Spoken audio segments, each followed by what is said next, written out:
Hi everyone, welcome to our channel. I'm Kate, I'm Stephanie. and together with you, we're Three Heads. Today we're talking about subplans.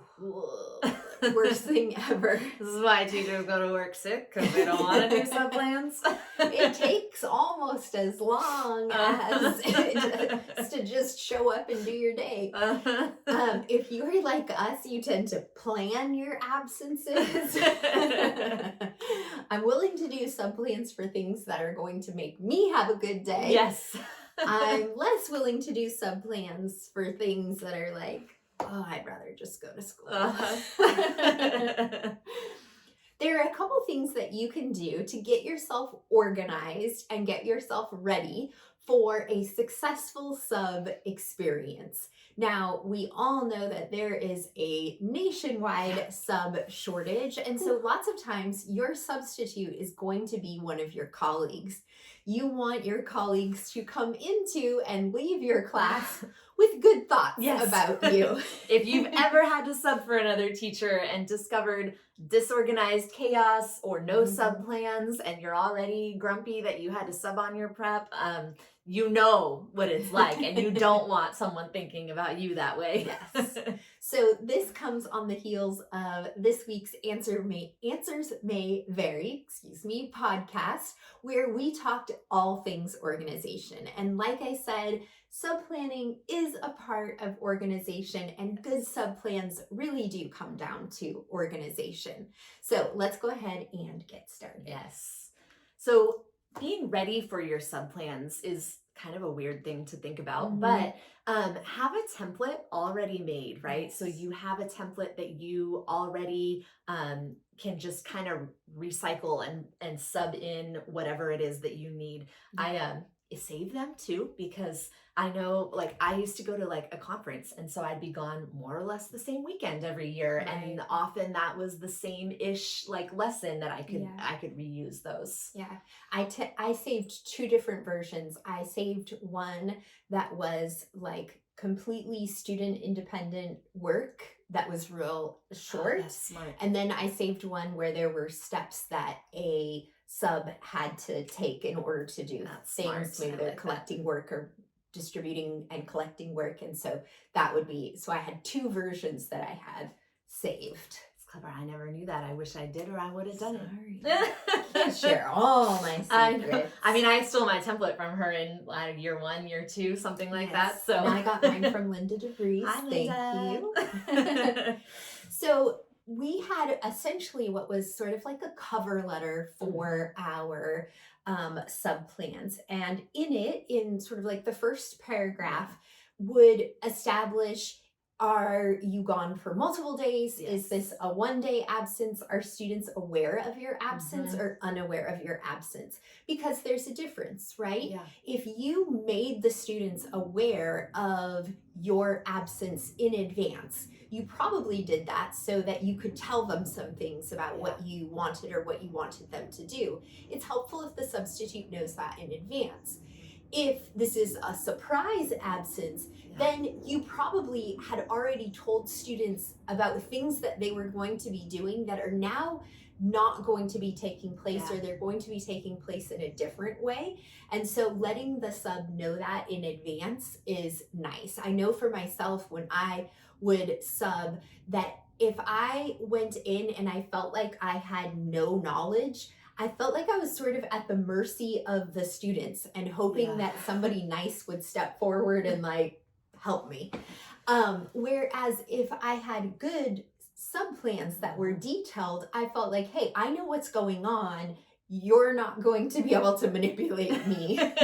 I know what your teacher wants me to do. It's helpful in that kind of setting the expectations paragraph also to make sure and tell the sub if this is like a really important assignment, which sometimes we would just say that for everything to try to cut down on problems, but especially if it is something that like you need your students to do this, it's helpful to let the sub know that, because many subs get used to not having sub plans and then maybe feel like it's their job to entertain students. And so you don't want a sub to kind of just assume that, oh, these don't mean anything, it doesn't matter. You want to make sure and tell them like, no, they need the full class period to complete this assignment. Right. And that's that's helpful that because they can convey that information to your students as well. Your teacher Yeah. said you're going to need to have this completed to work on an assignment tomorrow. The Mhm. teacher said I'm supposed to collect this at the end of the period. Even if you as the teacher are just going to be like, okay, these are the people who are on task, you get some brownie points, and everybody else, what were you doing? Yeah. And you're going to hand it back to them. It's always nice to have that element of accountability built in. And they're way more likely to do their work if it's due at the end of the period. For sure. Just that Human nature. Human nature, yes. And I think it also reminded me when Kate was talking about how she would depend on the grace of a kind student. Mhm. It's really helpful if you can designate those kind students ahead of Mhm. time. I would do this especially if I was nervous. Like, I know one time I had to have surgery, so I was going to be gone for, well, I thought 3 days. That was cute of me. I was gone for a week and a half. But I kind of told a student in each class what I had left for them so that I knew there was someone there who knew. I had a student who, like, his mom worked at the school, so I always would make sure he kind of knew, because then if there was a problem, I knew he could go to the office. He would know where to find someone. Especially when I was advising yearbook, I would often have my editor, I would just explain, hey, I'm going to put in the subplans that, like, you're in charge, so just do what we normally do. So it can be really helpful to just say, hey, you need to be nice to the sub and help them. And then in the second sort of paragraph, we would talk about what our rules are. I always wanted the substitute to feel like they were in charge. And so I would always say, you know, it's your discretion, but these are what my rules and expectations were. And I sort of hit a couple of different points. Bathroom policy, because everybody knows when there's a substitute, it's a revolving door to go to the bathroom. Well, is it a revolving door or just an exit door? Yeah. I don't know how often they come back. Very true. Good point. Then my policy on music or electronic devices, things like that, what my policy was. And then eating, because eating was a thing for me. I didn't want food in the classroom. So those were the things that I would sort of always hit on. I knew that they were sort of like sub issues that would be brought up. So I always explained that at the end, it's your discretion, you're in charge for the day, but just so there's no confusion, these are my policies. And it's a way to be kind to your students also, because I had multiple instances where I'd get a note that, like, my students were awful, and I would talk to them and they're frustrated because they're like, you let us do this and the sub wouldn't. And so it's a way to be kind both to the sub and to your students. For sure. So once you get those things out of the way, then you want to highlight what is it that students need to do.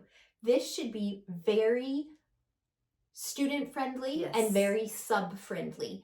Keep it simple. Don't overcomplicate things, but do over explain things. Explain exactly how you want something done. If you are giving a quiz, let's say, which I don't know if you want to do that. Definitely not if it's multiple choice.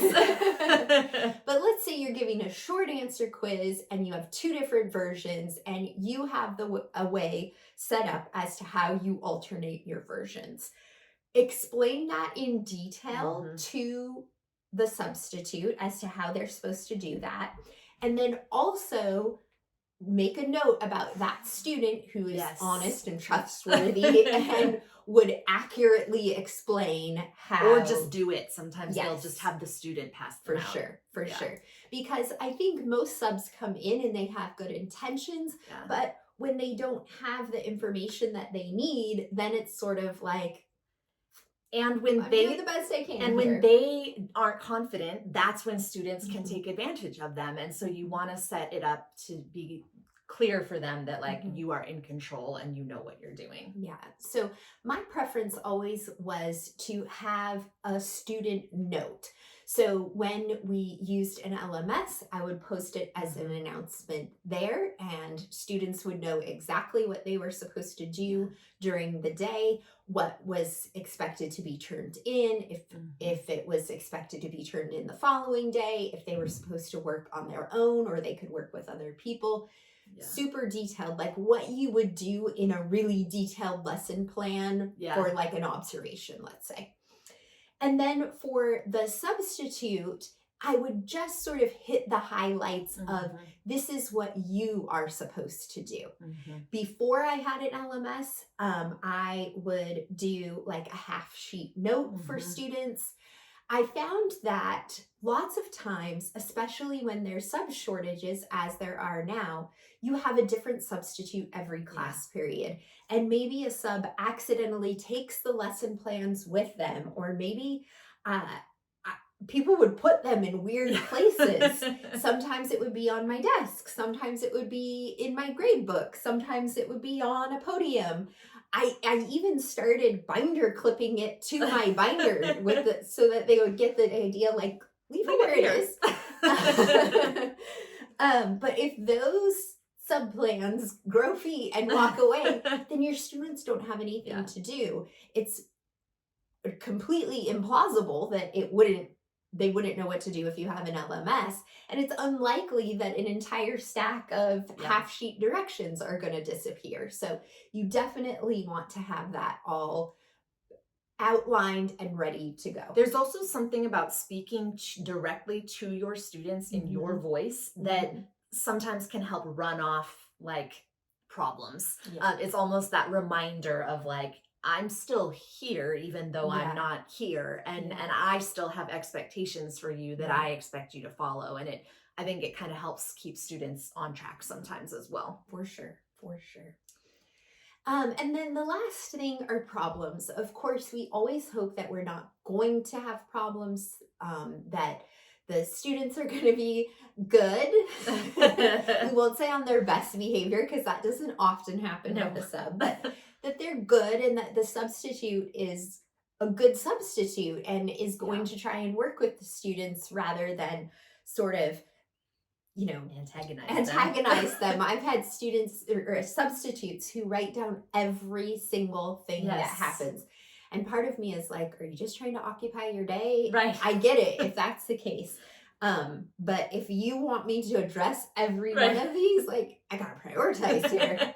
So with the problems part of it, we would always leave the bottom part of our lesson plans with sort of like a table of, if there's a problem with a student, please record this information. So it would be the class period, the student's name from the seating chart. Which update your seating charts, because I would have them and it's like, I know in my head, oh, that kid likes to sit in the back corner, but I didn't write it down.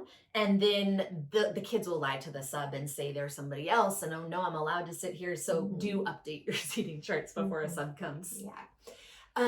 So we'd have that, and then what was the issue, so that it's just easy for them to jot that down. We also left a stack of referrals. Hopefully the substitute doesn't need to use those, but just having them there sometimes gives a substitute peace of mind. And sticky note everything, right? Like we would sticky note just like, here's where the seating charts are, here's the sub plans, this is period 1, this is period 3, distribute this first. Just make it all very clear and easy to follow for them. If it was something that was a handout, I would, and maybe we had been working on something the day before, I would leave out extra copies, and I would say, if anybody doesn't have a copy, because students oftentimes when you come back are like, oh, I didn't do anything because I lost that paper. Oh, well, the substitute had extras that said extra copies of handout from such and such day. I would also put together, if there was a student who was absent the previous day and they needed whatever I handed out on the previous day for that day, I would put that together with the student's name on it, the class period, make sure you hand it out. And I would sort of, my work table at the front, I would clear it as much as possible, which I'm an organized person. And I don't want people to know if I am messy, so I Yeah. put everything away. And just sort of like fan everything out so Yeah. that they could see the sticky note for every single Yeah. thing. So it's super clear what your expectations are. I think most subs, when they come in and they see organization, They're like, are, even if they're not an organized person themselves, are going to try and sort of play by your rules a Yeah. little bit. and I would say in addition to leaving room in the subplans for problems with students, it's nice also to just say, if you have problems in general, here are my like teacher ally, teacher friends, co-teachers that you can contact, because it's really helpful to be able to just say like, hey, this person across the hall teaches literally the same thing I do, so if there's a problem, they can help you figure it out. Yeah. Even just technology, right? Like they can Yes. help turn on the DVD or whatever. Right. DVD, we haven't used that in years, but I know that's Hey, you use it when you have a substitute. Exactly. I'm not leaving a laptop with all my passwords. It's all in my Amazon account, please. So yes, definitely, as important as it is to leave a name of a trustworthy student, leave a name of a colleague who can help as well, because otherwise they tend to call the front office, Yeah. and most of us don't have a like everyday relationship with someone in the front office who's going to know, oh, I know where you can find extra copies of this, or Yeah. I know how to turn on that. I know what she means when she says this. So, but somebody in your department is going to be much more likely to know that. Or to be able to just whip something out, like to Yeah. on the fly be like, oh, there's a disaster, just have them do this. Yeah. Like, and so it is helpful to have that. For sure. So hopefully you have found this helpful. If you are a new teacher, hopefully this will set you off on the right foot so you don't have those horrible days with a substitute. Horrible days will happen though. Yes. It does not reflect on you. Like that It does not. Like you can be great at classroom management and you can come back and just have an awful note from a sub. So don't let it make you feel like you are the worst, most embarrassing teacher in the world, because they're kids and they will take advantage. They will. And if it's something that seems like truly awful, because I have gotten some truly awful, always talk to the students about what happened. Of course, they are going to downplay anything that they did and embellish anything that the substitute did, but it gives you a little bit more context. But do that as opposed to sort of like attacking them right away. And also, if something seems sort of weird to you, like when you get the sub who writes out every single thing that happened, go ahead and ask a couple of your colleagues, like, have you had this substitute before? Do they do this? Or the person in the office who manages your substitutes. Yeah. No, I got a really bad sub note. Is this sub like trustworthy? Yeah. Or is this normal? Is this... And lots of times they will tell you, oh, don't even worry about it. That sub does that all the time. So things to keep in mind. Also, if you can find a sub that you really like, then you can work with them and try to get them to be sort of the person who always comes into your classroom. I had that for several years and it was really nice. He may not have been the world's best sub, but he was the world's most predictable sub. Yeah. So I knew exactly what I needed to get into place and I knew what to expect from him as well. Yeah. And it's nice too, because then when you start to know them, you can maybe leave more complicated tasks because you trust that they will actually follow your directions and get it done. For sure.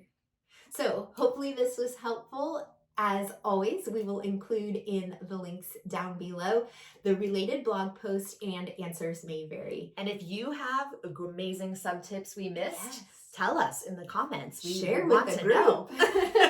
group. We'll chat more soon. Bye.